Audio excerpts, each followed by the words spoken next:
वृंदावन की दिनचर्या ऐसी थी कि कमरे में रहने का अवसर तो 2 घंटा से ज्यादा नहीं मिलता था।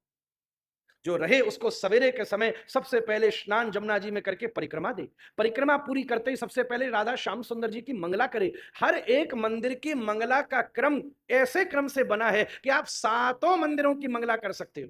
इसलिए बिहारी जी की मंगला आरती बिहारी जी के मंदिर में नहीं होती, क्योंकि वो परकोटा उस तरफ पड़ जाता है, इसलिए उनको भी यही निधिवन राज में ही दर्शन किया जाता है कि यही ठाकुर जी रात्रि भर विराजे हैं। इस प्रकार की दिनचर्या का विधान है। हमने वृंदावन की रहनी सहनी सीखी नहीं, हम कहां से उसका सुख ले सकेंगे।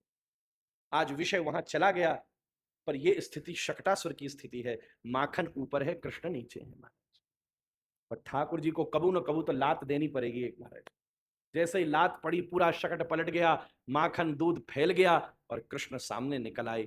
जीवन में बड़ी से बड़ी परिस्थिति खराब होने के बाद भी अगर आपके जीवन में भजन नहीं छूट रहा तो आप सोचिएगा कि आपकी भक्ति बिल्कुल सही है महाराज। सुख से भी अगर भजन छूट रहा है तो भी मामला जो था वो केवल एक फेज था, जैसे बुखार चढ़ गया। अगर दुख से भी भजन छूट गया तो समझिएगा यह भी मामला टेम्परेरी था, परमानेंट नहीं था। पर चाहे सुख हो चाहे दुख हो, दोनों स्थितियों में अगर हमारे हृदय में भगवत भक्ति जागृत है तो आप मान लीजिएगा कि अब श्री ठाकुर जी ने हम पर वास्तव में कृपा करी है। हमारे ये उसकी स्थिति है। इसलिए तो बड़ी सुंदर पंक्ति लिखी मुकुंदहरि जी महाराज ने,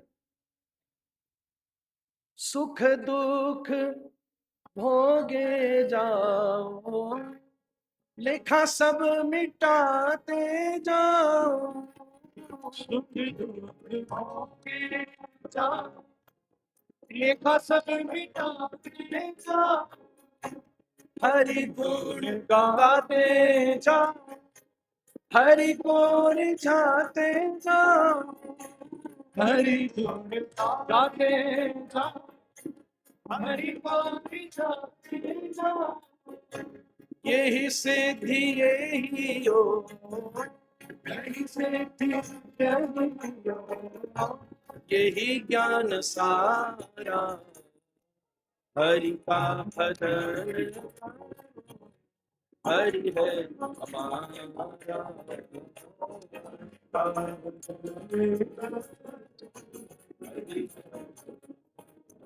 हरि बोल हरि बोल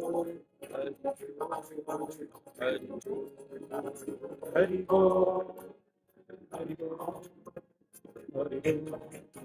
हरि बोल।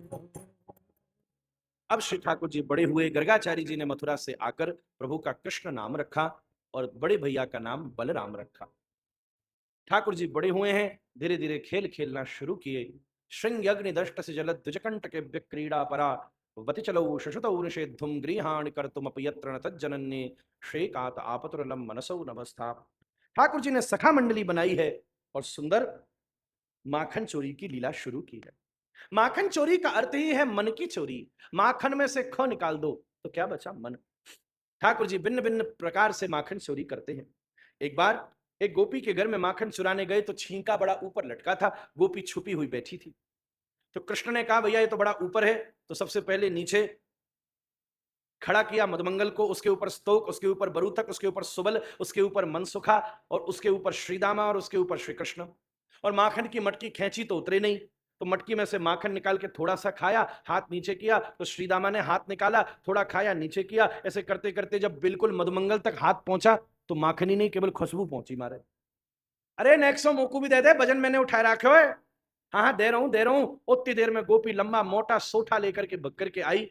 याने सोची याने माखन खाए, दंडो मुंह खानो पड़ेगा। नीचे से निकल के भागो मधुमंगल, सब एक दूसरे के ऊपर गिरे। गोपी ने दौड़कर कन्हैया को हाथ पकड़ लियो। आहा आज आयो चोर पकड़वाऊं। मानती नहीं या कि मैया यही चोर है, आज यार रंगे हाथ लेके जाऊंगी। ओहो खींच लियो। ठाकुर जी ने हाथ छुड़ावे की बड़ी कोशिश करी, पर महाराज वृंदावन की गोपी बड़ी तगड़ी हो करे, वो आजकल की माताएं थोड़ी ना है। 2-4 घंटा बाजार में घूम के आई, धम्म सोफा पर गिर पड़ी, पतिदेव पंखा चल रहे हैं। ये तो ऐसी ब्रज की गोपी है, बड़े बड़े साड़न को खींच ले, बड़ी तगड़ी है महाराज। ठाकुर जी ने पूरा जोर लगा दियो। चली ले जा रही घसीट करके, ठाकुर जी भी खिंचे चले आ रहे, खिंचे चले आ रहे। उतनी देर में ठाकुर ने देखो कि सामने थे ठाकुर जी की उम्र को एक गोपी को देवर चलो आ रहे हो। पहले घूंघट को बड़ो भारी रिवाज हतो, सो वाह माखन दिखाओ, आजा आजा। वो माखन के नाते पास आयो, बोलिए ठाकुर बोले सुन रही बहुत तेज तेने हाथ पकड़ो, मेरे हाथ दूब गो, ऐसा कर दूसरो हाथ पकड़ाई दे। दूसरे के चक्कर में ठाकुर जी ने मैं देवर को हाथ पकड़ाई दियो, जा जा भाभी घर ले जा रही है, कान में कह के ठाकुर जी दौड़े और हाथ पांव धोए के और बड़े प्रेम से मैया यशोदा के पास लेट गए। इधर पहुंची गोपी, ए ब्रजेश्वरी जू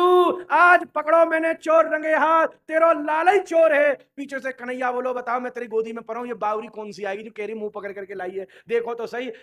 मैया बाहर गई, वह गोपी थे कही अरे बावरी नेक्स्ट देख तो सही कोने पकड़ के लाई है, लाला है कि कोने। घूंघट पड़ा था नीचे तक, तो उसको पकड़ के थोड़ा सा उठायो, वहां में एक सुरंग बनाई बिल्कुल महाराज बड़ी तगड़ी, और देखो वहां में देवर खड़ो, तू यहाँ कहां थे, मरो एक गाल पे दियो उसके खींच के, मेरा खानदान बर्बाद करेगो। न देवर को पता ही ना चली कि थप्पड़ पड़ो तो पड़ो कैसे महाराज। एकदम ठाकुर जी शांत पड़ गई। आहा बड़ी कोशिश करने के बाद भी ये गोपी जाय के शिकायत इसलिए नहीं करती कि उसको ठाकुर जी से कोई द्वेष है, बल्कि मैया यशोदा को यूं कहती है तेरे घर 9 लाख गैया हैं, उसके बाद भी तेरा लाला हमारे घर का माखन चुरा। ये सौभाग्य की बात है। एक दिन सवेरे सवेरे लाला उठे तो मैया माखन चला रही थी, गोदी में आकर बैठ गए और मटकी में हाथ डालने लगे। अरे ये अभी बन रहा है, अमनिया है, भोग लगाऊंगी तब तुझे खिलाऊंगी। लाला बोलो भोग कौन लगाएगी? बोले नारायण को। तो नारायण बैठो तो तेरी गोदी में और कहां थे, आवे को मुंह भूख लगी है। बोले ना ना अभी ना, ऐसा ना होगो। अच्छा तू एक काम कर, मेरे दूध पी ले। मैया दूध पिलाने लगी, वही समय मुंह निकाल के ठाकुर जी बोले तो अपनो दूध प्रिय है कि अपनो पूत प्रिय है? बोले मुंह को तो अपनो पूत ही प्रिय है। अच्छा उतनी देर में मैया ने देखो आगे कढ़ाई पे दूध उफन रहे हो, तो मैया छोरा है पटक के भगी दूध चवारे के ताई। तुरंत महाराज ठाकुर को खींच मची, घर की सौड़ी हरिया बर्तन फोड़ डाले। आहा पहले जब मिला नहीं था तो नाक रगड़ो करते, और जब मिल गए तो पटक करके चल दी नहीं। अब यार बताऊंगा मैं कौन हूं। ओहो मैया ने सोची बाहर को उदम घरमाऊ शुरू है गयो, अब तो यार मोए अनुशासित करना ही पड़ेगा। बड़ी तेज भाग के पकड़ो और लेके आ तो बांध के रख के सजा दूंगी। और रस्सी लेकर आई और रस्सी बांधी, और जैसे ही रस्सी घुमावे तो 2 उंगल छोटी, फिर बांधे फिर 2 उंगल छोटी। लाला बोलो मैया मैं मुक्त ब्रह्म हूं, मेरो बंधन संभव नहीं है, मैं नहीं बंध सकता। अरे अभी बताऊं तो, और फिर 2 उंगल छोटी। थोड़ी देर में मैया बोली सही कह रहे हो, तू ब्रह्म परमात्मा है, मेरो छोरो थोड़ी ना है जो बंधेगो। नाना मैं तो तेरो छोरो हूं। बोले फिर प्रमाणित कर, पहले बड़े बड़े रस्सा से ना बंध रहे थे, अब पतली सी रस्सी से ठाकुर जी बंध गए और नाम पड़ गयो श्री राधा दामोदर भगवान की। जैसे ही उखल फंसा के पेड़ गिराए, नलकुवर मणिग्रीव ने भगवान की स्तुति करी। पेड़ के गिरने की घटना से अब उपनंद जी श्री नंद बाबा को लेकर के गोकुल से नंदगांव में आकर रहने लगे। गोपाष्टमी के सुंदर दिवस श्री ठाकुर जी ने गौचरण लीला को शुरू किया। भगवान गैयाओं को चराते हैं। गैयाओं का मतलब गो मतलब ये इंद्रियां। आप अपनी इंद्रियों का, इंद्रियां मतलब कर्मेंद्रियां, ज्ञानेंद्रियां, मन चित्त बुद्धि अहंकार, अपनी संपूर्ण इंद्रियों के अधिष्ठात्र को, इसकी इंद्रियों इन गैयाओं का ग्वाला गोपाल को बना लो। यही सारी भक्ति का सार है।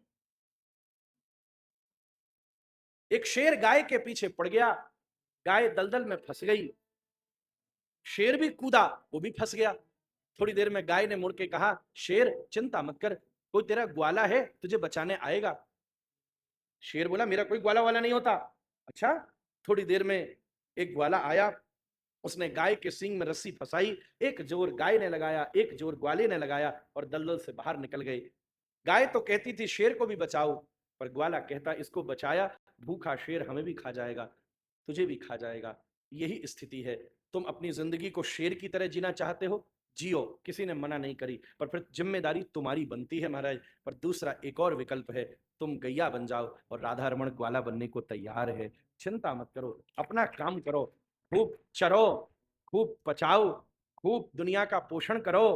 पर हाँ अगर कन्हैया ग्वाला है और किसी दिन दुनिया की दलदल में फंस गए, तो ये ग्वाला कोई ना कोई संत रूपी रस्सी फेंक करके जगत की दलदल से खींच करके अपने परम अनुग्रह को आपको प्रदान कर।